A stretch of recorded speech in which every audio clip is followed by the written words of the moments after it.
Cleopatra, infame reina de Egipto. Una mujer conocida por sus legendarios poderes de seducción que no se paraba por nada, llegando incluso al asesinato para conseguir lo que quería. Cleopatra era muy calculadora. Y para ser calculadora era necesario tener sangre fría. El lado oscuro a veces sale a la luz. Todas las fuentes dicen lo mismo de Cleopatra. Nada pudo parar a esa mujer hasta que destruyó todo lo que era importante para Roma. Esta es la leyenda de su vida. Para descubrir las verdades que esconde hay que profundizar y revelar qué es verdad y qué es simplemente un mito.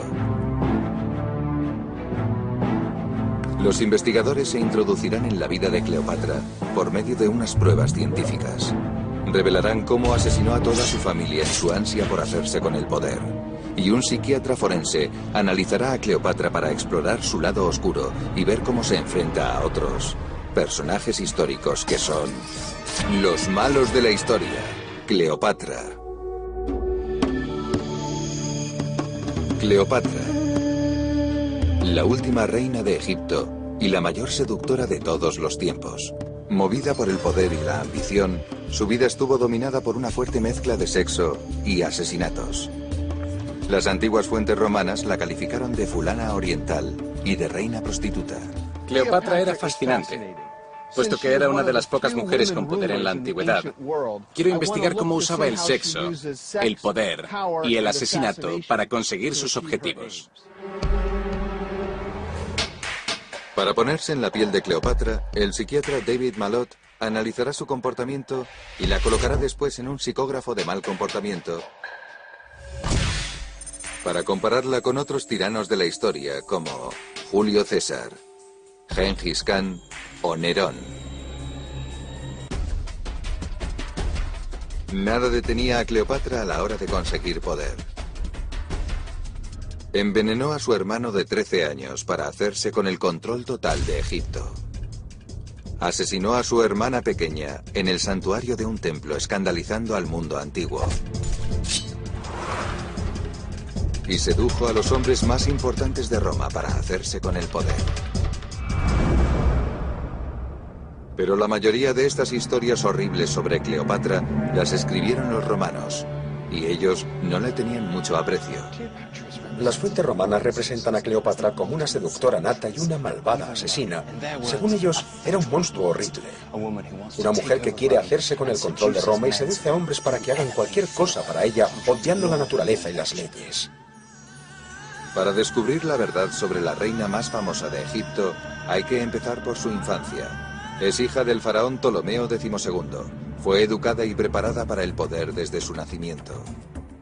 Durante sus más de 300 años en el poder, los Ptolomeos transformaron Egipto en un centro neurálgico cultural y económico. Pero todo tiene un precio. Los Ptolomeos también tienen un lado oscuro. Los asesinatos en la familia y el incesto fueron muy habituales durante su reinado. Eso no había cambiado. Cleopatra tenía 2 hermanos menores y 2 hermanas. Protagonizarán una lucha encarnizada por el poder y el control. De vez en cuando, alguien se llevaba un golpe.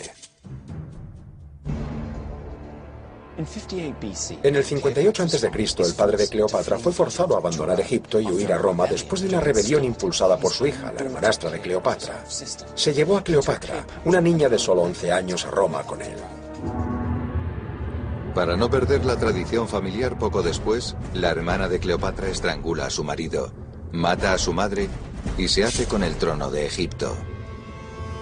Pero no es la única de la familia que es implacable y pronto llega la venganza. El padre de Cleopatra vuelve de Roma, esta vez con un ejército para recuperar el poder. Y una de las primeras cosas que hace es ejecutar a su propia hija, la que empezó la rebelión en su contra. Cleopatra creció en medio de este sangriento culebrón familiar. Cleopatra, aun siendo tan joven, ya tiene una visión muy clara de cómo va la política familiar. O matabas a miembros de tu familia, o te arriesgabas a que te matasen a ti. El hecho de presenciar el asesinato de su propia hermana tuvo un profundo efecto psicológico en Cleopatra. Sabe que la vida es barata. Sabe que hay que acumular poder a toda costa. incluso si eso implica matar a miembros de tu propia familia. Esa lección fue muy importante, pero también esta. Para tener éxito, hay que tener amigos importantes. Cleopatra es testigo presencial del poder militar de Roma y ve lo que puede hacer si los tiene de su parte. Esto tuvo un gran impacto en ella. Nunca lo olvidará en lo que le queda de vida. En el 51 a.C. muere el padre de Cleopatra. Como el hombre de más edad, el hermano pequeño de Cleopatra se convierte en monarca y, siguiendo una antigua tradición egipcia, Cleopatra se convierte en cogobernante. Ella tiene 18 años, él solo 10. La misma tradición exige que se casen, el uno con el otro. Según la tradición tolemática, los hermanos deben casarse para consolidar su posición en el trono. Y esta es una tradición faraónica muy antigua. Pero para nosotros es perversa, repugnante. Estamos hablando de incesto. No es un camino de rosas. Como era de esperar, pronto los Ptolomeos comienzan a rivalizar. En 2 años han cortado toda relación. El hermano marido de Cleopatra da un golpe de estado y la envía al exilio. No era posible que Cleopatra renunciase a Egipto o al trono. Se iba para salvar la vida. Pero es una persona ambiciosa y tiene derecho al trono. Así que en el exilio busca oportunidades para volver a Egipto. Para eso necesitará un gran apoyo y las experiencias de su infancia con su padre le enseñaron dónde encontrarlo. A pesar de que Egipto tiene ricas cosechas y un puerto estratégico en Alejandría, está rodeado por el poder de Roma, el imperio que domina el mundo antiguo. Si Cleopatra consigue acoplarse a los intereses de Roma en Egipto, el país será suyo. Y Roma tiene desde hace poco un nuevo gobernante, Julio César. Él será el aliado perfecto para Cleopatra. Creo que vio a Julio César como una forma de recuperar el poder, de la misma forma en que las fuerzas de Roma llevaron de vuelta a su padre con los recursos romanos. ¿Podrá usar la lección que aprendió de su padre para aprovechar el poder romano y conseguir lo que quiere? César llegó a las costas de Egipto el 2 de octubre del 48 a.C. Era el hombre más poderoso del Imperio Romano. Las experiencias de Cleopatra con su padre le enseñaron una cosa, que si querías el trono de Egipto, era necesario tener a los romanos de tu parte. Así que eso hizo Cleopatra. Fue a por todas para conseguir que César estuviese de su parte, para conseguir el trono. La única oportunidad de Cleopatra de recuperar el trono de Egipto es con el apoyo de César y la fuerza de sus legiones. ¿Qué podía hacer una reina exiliada con unos cuantos aliados para conseguir el apoyo del hombre más poderoso del mundo antiguo y asegurarse su puesto como reina de Egipto? La respuesta es: lo que haga falta. Julio César, el nuevo gobernante de Roma, llegó a Egipto y se encontró en medio de un feudo familiar. Cleopatra y su hermano marido luchaban por el control del trono egipcio. Cleopatra ha sido exiliada al sur de Egipto, lejos de la capital, Alejandría. Decide que si puede ganarse a César y formar una alianza militar y política con él, podrá quitarle el poder a su hermano y gobernar sola. Vuelve a escondidas a Alejandría para ver a César. Pero tras haberle sido retirado el poder, Cleopatra solo tiene un recurso: ella misma. Esto le deja un solo camino para conseguir el poder: el sexo. Cuenta la historia que Cleopatra pagó a una de sus sirvientas para que la enrollase en una alfombra, la llevase en un barco por el río hasta Alejandría y llevarla al apartamento de César. Ahí, cuando desenrollase la alfombra, Cleopatra se presentaría ante César. Así es como se conocieron Cleopatra y César en Egipto. Es uno de los encuentros más memorables de la historia. Las fuentes romanas lo describen como una insinuación romántica por parte de Cleopatra. Pero, ¿es solo una estrategia para enamorar al hombre más poderoso del mundo? ¿Realmente hubiese funcionado así? El doctor Fred Galvan usará a una modelo para investigar esta historia. Sospecha que las condiciones en la alfombra no eran nada románticas. Vamos a usar un termómetro para medir la temperatura dentro de la alfombra y ver cómo le afecta fisiológicamente.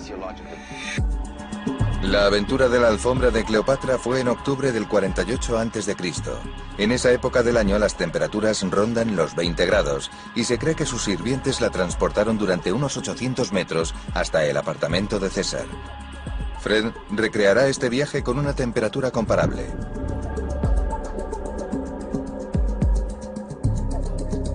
En solo 3 minutos, la temperatura dentro de la alfombra sube rápidamente. Tenemos una temperatura de 32 grados centígrados. Supongo que continuará subiendo mientras siga aquí dentro y su temperatura corporal también subirá. Además, hoy hace calor. Le preocupan los efectos que puede tener el calor en la salud de la modelo.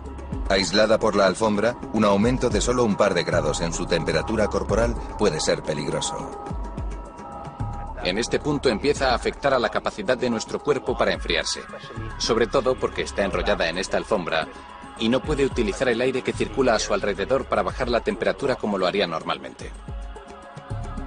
Dentro de unos 20 minutos de pruebas, estamos en unos 35 grados. Dentro de poco va a ser sofocante. Como Fred sospechaba, la temperatura se acerca a niveles peligrosos. Hace mucho calor. Me cuesta respirar con normalidad. Cada vez tengo más sensación de sofoco.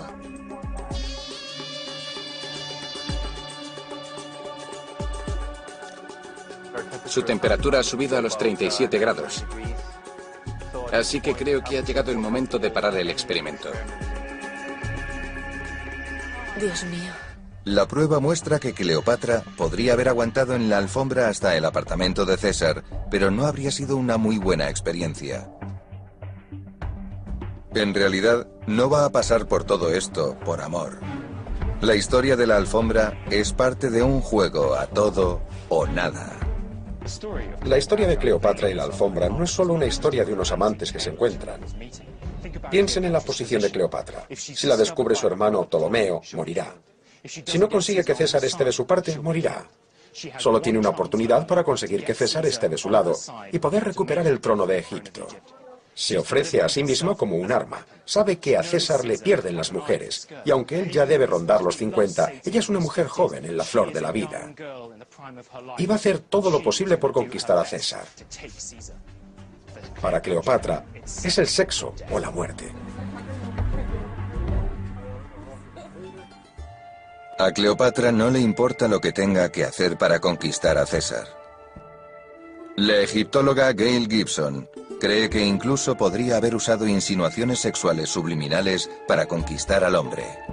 Los griegos y los romanos, que normalmente tenían los ojos claros, usaban una cosa llamada atropina. Se extrae de la belladona y hace que las pupilas estén dilatadas y muy negras.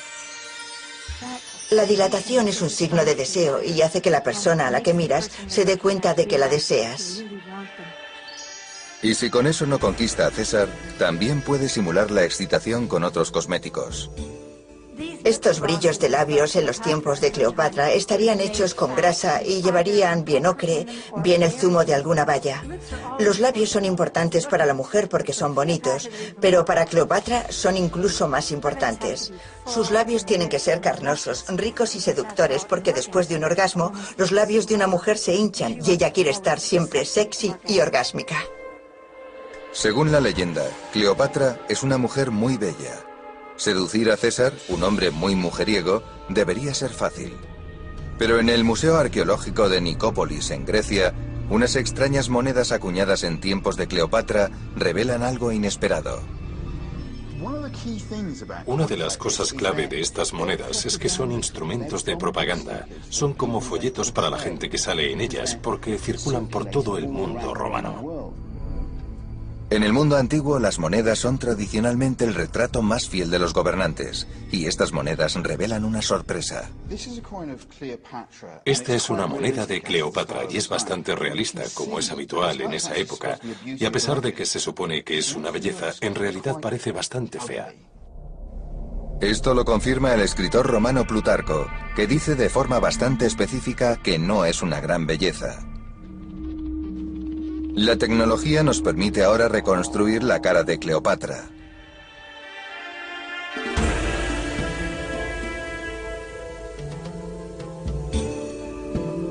Cuando César y ella comenzaron su aventura amorosa, este es probablemente el aspecto que tenía Cleopatra.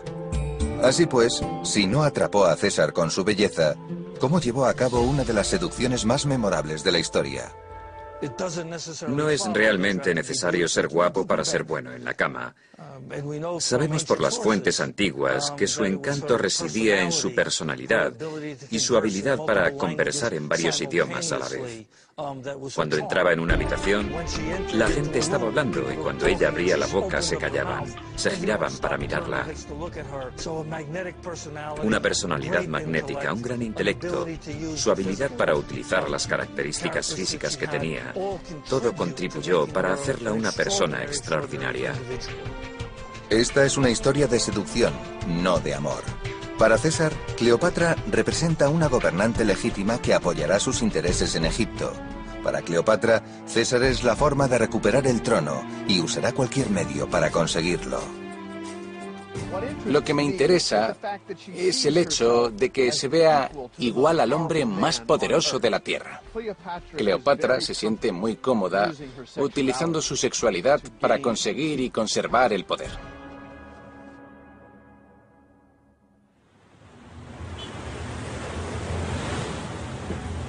Ahora que vive con César en Alejandría, Cleopatra puede enfrentarse a su hermano marido. Dada su historia familiar, no va a ser agradable. Ptolomeo enfurece cuando descubre que Cleopatra está con César. Durante 3 meses, él y su hermana Arsínoe los asedian dentro de la ciudad. Pero atacar a César no es un movimiento inteligente por parte del niño rey. A principios del 48 a.C., las legiones romanas aplastan a las fuerzas de Ptolomeo en la batalla del Nilo. Miles de personas huyen y Ptolomeo III se ahoga, hundido por su propia armadura de oro cuando intentaba escapar de César. Con su hermano muerto, Arsínoe se exilia en Éfeso, la actual Turquía.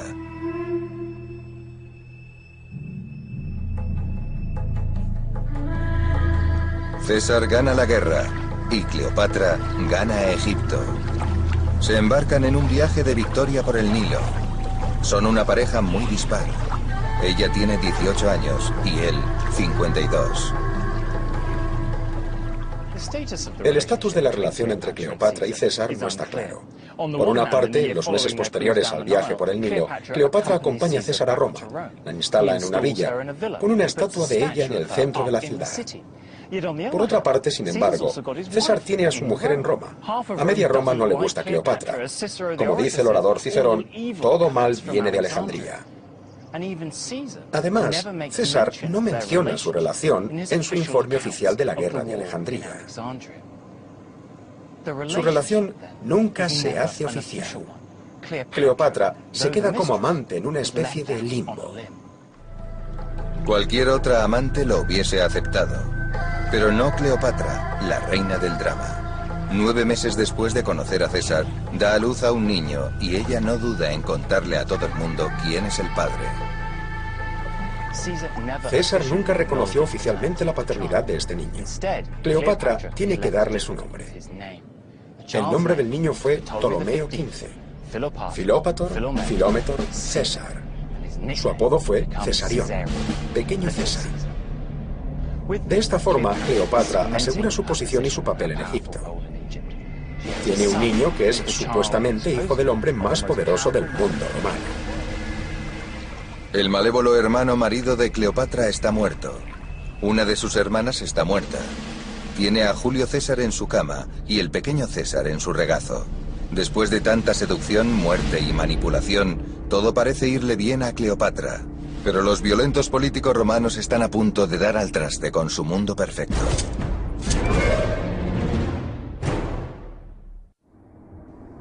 ...15 de marzo del 44 a.C. Julio César es asesinado.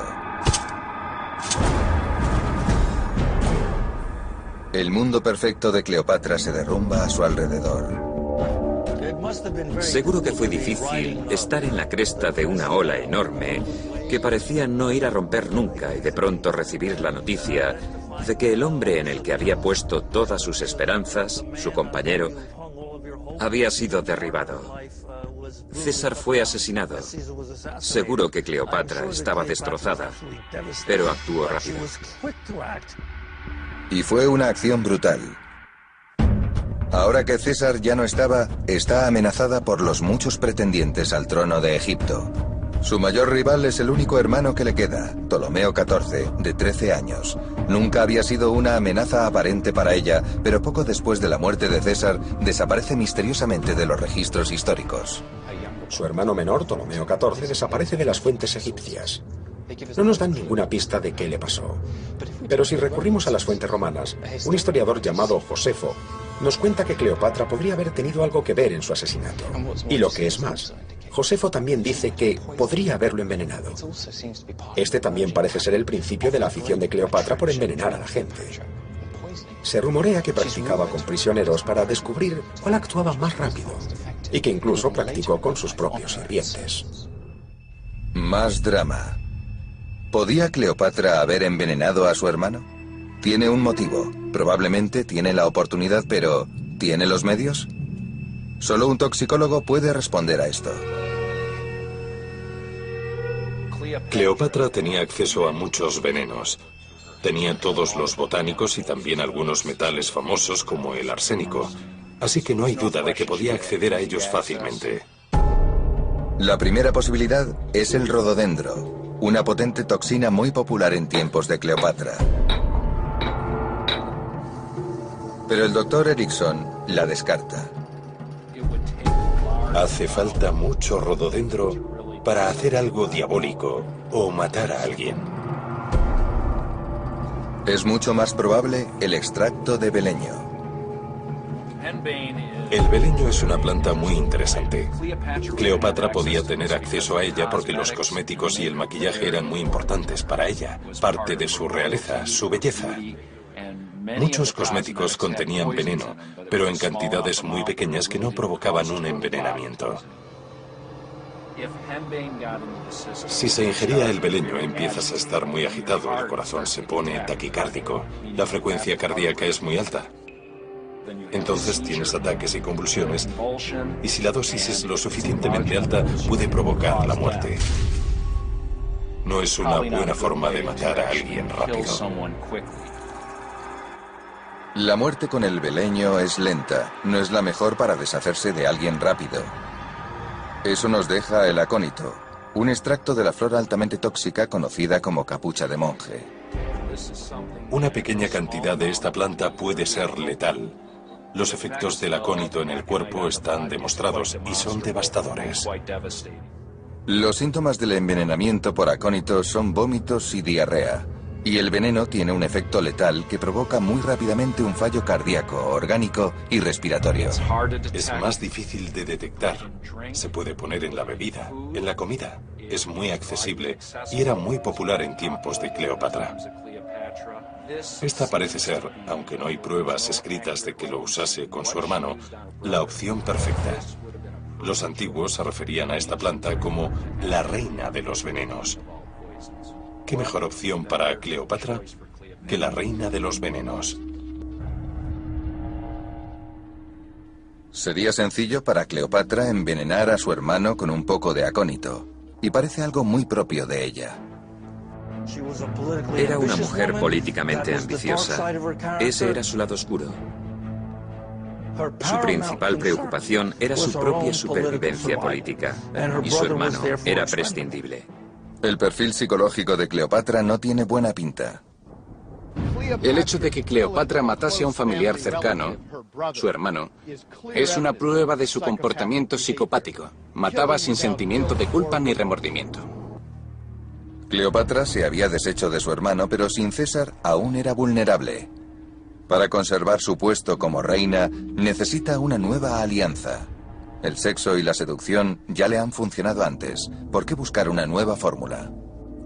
Se fija en Marco Antonio, de 42 años, que era uno de los mejores generales de César. El Imperio Romano está dividido entre el oeste y el este.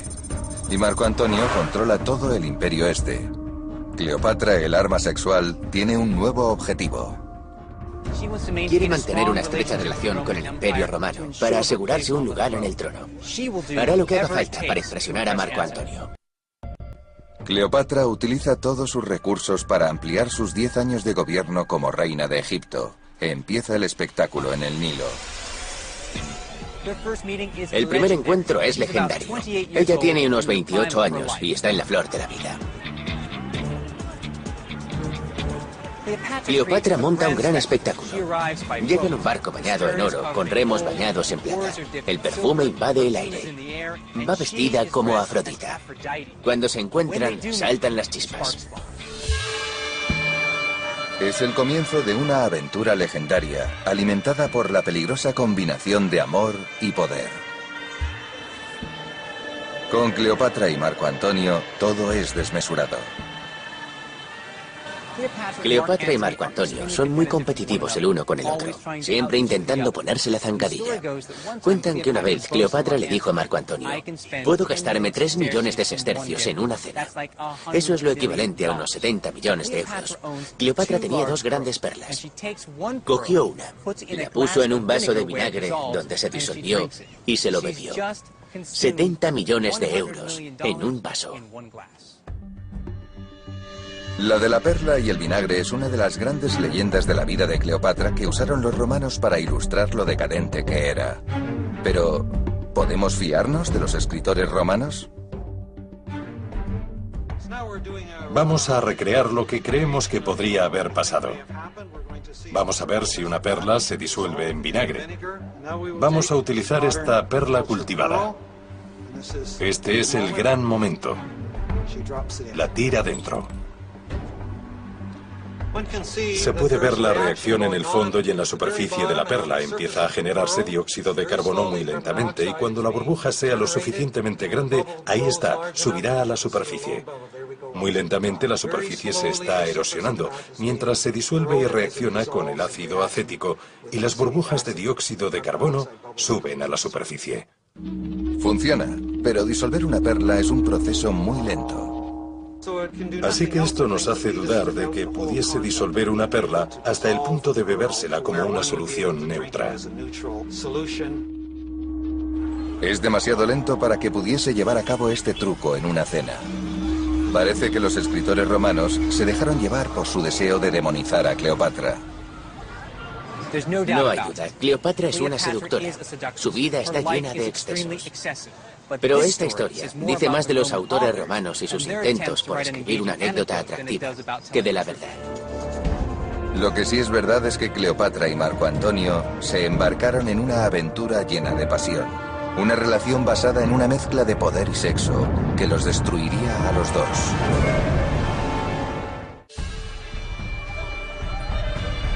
Cleopatra y Marco Antonio son la pareja más poderosa del mundo antiguo.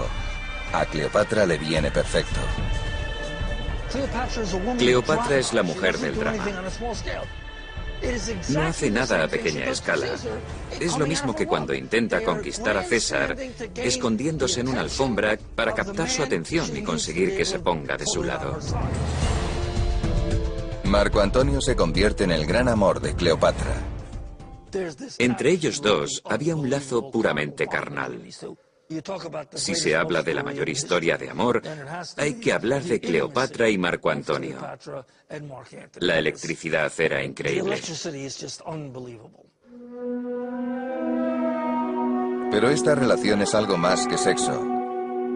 Cleopatra y Marco Antonio controlan el territorio del este que se extiende desde Armenia hasta Libia. Yo definiría la relación entre Cleopatra y Marco Antonio como ansia de poder.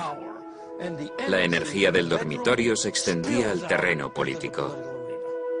La combinación de las provincias del este de Marco Antonio y Egipto, controlado por Cleopatra, forma una gran base de poder, pero Cleopatra se asegura de que Egipto sea solo suyo.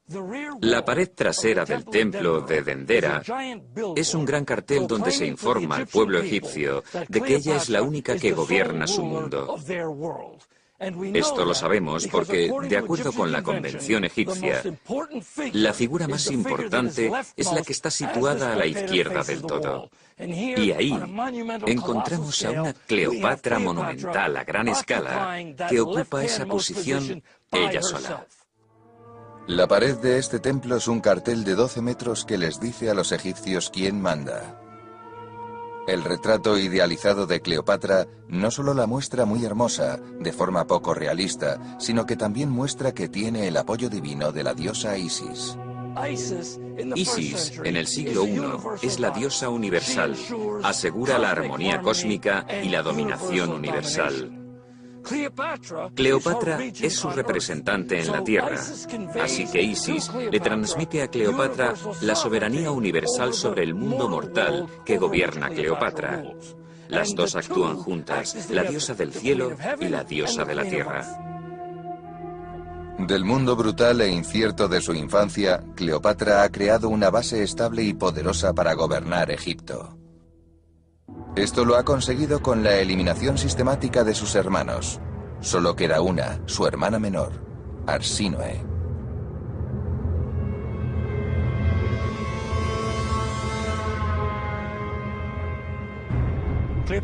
Cleopatra y Arsínoe eran hermanas, pero también rivalizaban por el trono de Egipto. A lo largo de sus vidas, compitieron por el poder que implicaba ser la faraona de Egipto. Mientras Arsínoe viviera, la posición de Cleopatra no sería segura. Esto solo podía terminar de una forma. 41 años antes de Cristo, Éfeso, Turquía.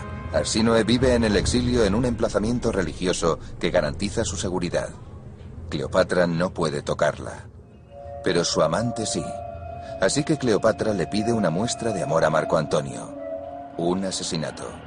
La protección del emplazamiento religioso no significa nada para ella. Fue en los escalones de este templo de Artemisa, en Éfeso, donde Marco Antonio, el amante de Cleopatra, asesinó a Arsínoe, su hermana, por orden de la propia Cleopatra. Fue un crimen que escandalizó a toda Roma. Y hay nuevas pruebas que respaldan la historia que dice que la hermana de Cleopatra murió aquí. Los arqueólogos creen haber encontrado la tumba de Arsínoe. Esta tumba data de una fecha que cuadra. Contenía el cuerpo de una mujer noble y está decorada con motivos egipcios. Solo había una egipcia noble en Éfeso en la época en que se enterró el cuerpo en esta tumba.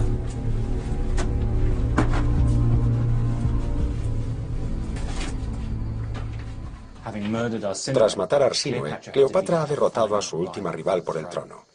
Ahora gobierna en solitario. Ha ganado en el juego de supervivencia de la dinastía tolemaica. Y con Marco Antonio a su lado, su futuro pintaba bien. Cleopatra da un paso más en el camino del comportamiento criminal. Cuando el hermano de Cleopatra es asesinado, puede que sea por razones políticas, pero con el asesinato de otro familiar cercano, su hermana, yo, como psiquiatra, veo un patrón de comportamiento claramente psicopático. Pero en Roma, Octavio, líder del Imperio Oeste, empieza a mostrar su descontento con Cleopatra y Marco Antonio. Marco Antonio, dice, es un mero esclavo de la malvada reina. Se ha vuelto uno de ellos abandonando sus costumbres, lo cual es un insulto para los orgullosos romanos. La guerra es inevitable. El historiador Mike Belli ha viajado hasta Accio, Grecia, escena de la decisiva batalla naval de este conflicto. Octavio le ha vendido al pueblo romano este conflicto como una guerra entre Roma y una peligrosa amenaza extranjera, Cleopatra. Es aquí cuando Octavio consolida la reputación de Cleopatra como la reina fulana para dar validez a su guerra. Cuanto peor sea su imagen, más justificada estará la guerra. Es la excusa que necesita Octavio para atacar a Marco Antonio y Cleopatra y conseguir así el control total. La guerra comenzó en el 31 a.C. y Antonio empezó mal desde el principio. Una emboscada de Octavio lo atrapó aquí, en la bahía de Accio. Accio está en la costa oeste de Grecia, en el centro de dos mundos. Al oeste está Roma, al sur y al este, Egipto. Quien gane aquí podrá unir los dos. Están en punto muerto durante semanas y finalmente Antonio pasa a la acción y sale con sus barcos de batalla. Y sus barcos de guerra son mucho más grandes y pesados que los de Octavio. Así que la flota de Octavio se retira a mar abierto, donde su velocidad y maniobrabilidad les darán la ventaja. Octavio tiene la sartén por el mango y utiliza su ventaja. La situación en Accio es desesperada para Cleopatra y Antonio. Asediados y derrotados no pueden ganar. En medio de la batalla, Cleopatra decide salvar el pellejo. Cuenta la historia que cuando Cleopatra se vio la batalla encima, se abrió paso por el centro, izó las velas y volvió a Egipto como alma que lleva el diablo.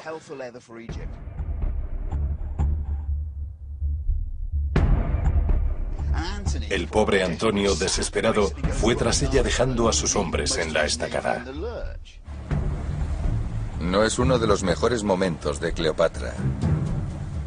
La batalla de Accio se volvió en su contra. Abandonó a Marco Antonio. Su preservación pasó por encima de la lealtad hacia su amante. Perder la batalla de Accio es un desastre. Es el principio del fin de Cleopatra. Octavio construye un gran templo con vistas a la bahía para celebrar su victoria. Sabe que Accio es un gran paso y que está a punto de controlar el imperio entero. Ahora solo tiene que arreglar las cosas, y él pone las normas. Desde este momento, Cleopatra y Marco Antonio huyen para salvar la vida.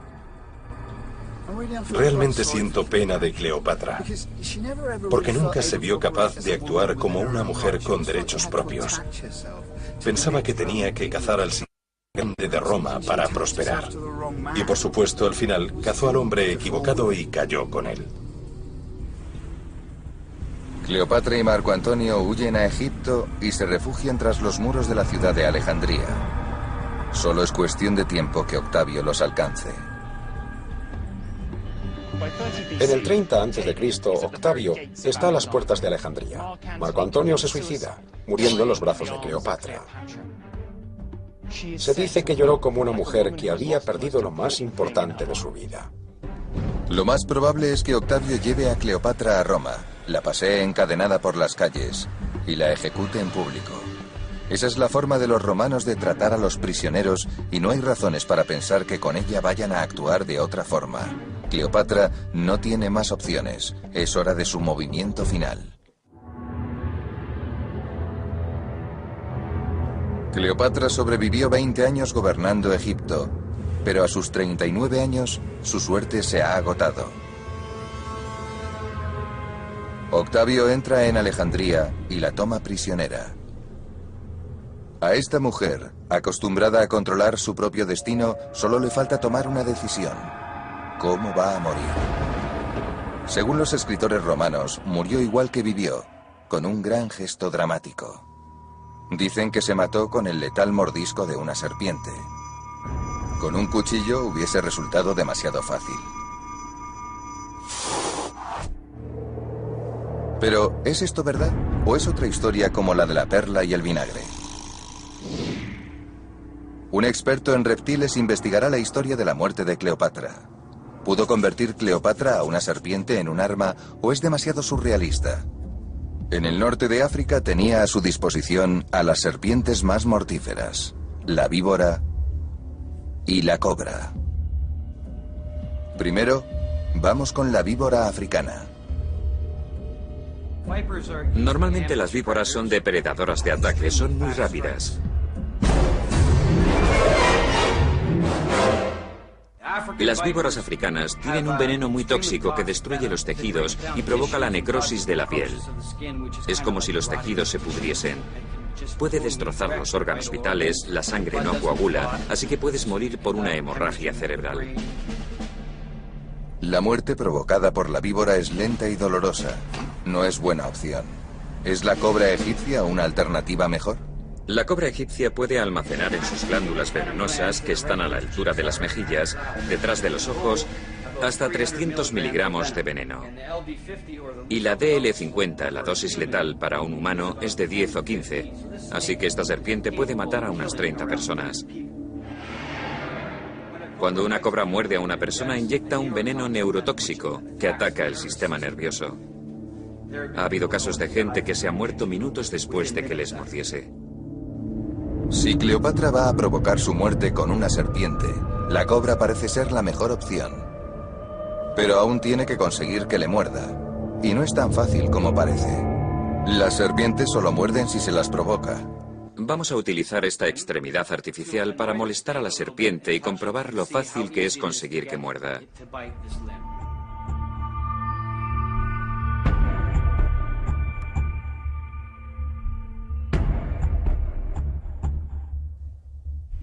Hay que agitar a la serpiente, hacer que se enfade o levantarla.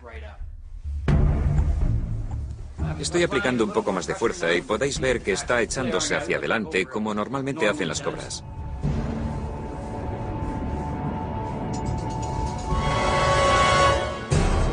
Podéis ver que la serpiente ataca e intenta inyectar el veneno. Si miramos más de cerca, podemos ver que ha perdido un diente y también podemos ver que hay algo de veneno en la mano. La cantidad de veneno que hay en este dedo es suficiente para matar a unas cuantas personas. Intentar provocar a una serpiente para que le muerda podría no ser el final más digno, pero si está decidida a acabar con su vida así, probablemente funcione. Cleopatra sabe que va a morir. Opta por una muerte dramática, el mordisco de una serpiente. Para mí, como psiquiatra, esto muestra que la teatralidad es una pieza central de su personalidad. Cleopatra tuvo el control de Egipto durante 2 décadas. Se alzó con el poder pasando por encima de sus hermanos, asesinándolos de forma despiadada. Y permaneció ahí usando sus habilidades políticas y su mayor arma, el sexo, para mantenerse en el poder. Era exuberante, lista y muy peligrosa. ¿Dónde queda Cleopatra en la escala de psicópatas tiranos con ese comportamiento? Casi siempre su comportamiento estaba motivado por un objetivo, como el de Julio César o Gengis Khan. Pero hay un lado más oscuro. Cleopatra muestra un comportamiento típicamente psicopático. Mató a su hermano y ordenó matar a su hermana para mantenerse en el poder. Este comportamiento la coloca junto con asesinos más sedientos de sangre como Calígula o Atila el Huno. Pero esa es solo una parte de su perfil. Le encanta ser el centro de atención y lo consigue montando grandes espectáculos, como esconderse en una alfombra por César, su seducción de Marco Antonio e incluso su muerte por el mordisco de una serpiente. Este comportamiento muestra en Cleopatra signos de un trastorno de la personalidad histriónico, la profunda necesidad psicológica de ser admirada por mucha gente. Cleopatra tiene muchos puntos en la escala del trastorno de personalidad histriónico. Su teatralidad, sus disfraces de diosa, los viajes por el Nilo, incluso cómo se presentó ante César en una alfombra. Su muerte con la serpiente de forma muy dramática. Todo muestra ese aspecto de su personalidad. ¿Qué personaje histórico tiene un perfil de personalidad similar? Cleopatra me recuerda a Catalina la Grande, que reinó en Rusia. Ambas son mujeres que juegan en un mundo de hombres. Ambas son encantadoras e inteligentes. Ambas son bastante teatreras y cuando es necesario son frías y despiadadas. Esta personalidad hace de Cleopatra una de las grandes supervivientes de la historia. Puede que sus métodos fuesen rastreros, pero funcionaban. Lo que no podía saber es que estaba destinada a ser la última faraona de Egipto. Tras su muerte, entraron los romanos. Egipto se convirtió en una provincia más del imperio. El Egipto por el que luchó Cleopatra, una civilización que se remontaba a miles de años atrás, había desaparecido.